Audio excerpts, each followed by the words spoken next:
Boa tarde, qual é o seu nome? Boa tarde, meu nome é Elisete. Você está fazendo um vídeo currículo seu. Você permite que esse vídeo seja disponível no nosso site? Sim. Qual a sua idade? 50. Seu estado civil? Solteira.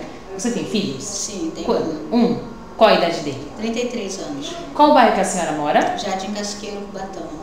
Você está aqui para se candidatar a uma vaga de cuidador, correto? Correto. Você relatou que teve experiência na casa da senhora Delmira, né? Sim. Delmira. Me fala um pouquinho sobre os cuidados que ela precisava, o que você fazia lá, o que ela tinha. Dona Delmina tinha Alzheimer, né? Ela, depois de uma queda, onde acarretou esse problema, ela quebrou o bracinho, teve um problema com esse braço, e entrou no quadro de Alzheimer, que ela já vinha tendo uns esquecimentos, e a coisa foi se agravando.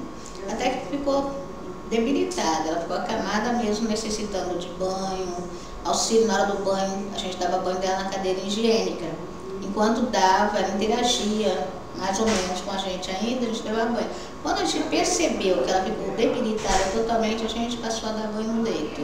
E os cuidados com ela era sonda gástrica, que ela se alimentava desta forma, que ela não tinha mais a mastigação.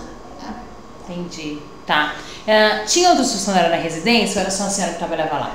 Era só eu. Só a senhora mesmo? Só eu. Entendi. Por quanto tempo você trabalhou lá?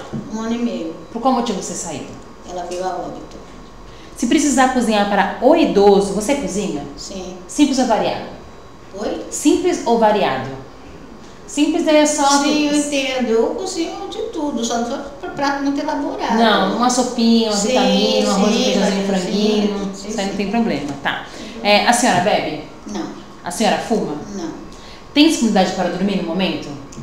Não. Para o seu filho não, né? Eu lembro Não. que você prefere mais de dia, né? Tá, ou 12h36, Isso. ou de dia, ou segunda a sexta, respeitando sempre as 9 horas de trabalho. Isso, tá. isso aí. E aí, então, a senhora tem no momento agora a disponibilidade para início imediato para começar? Tenho. Ok, obrigada.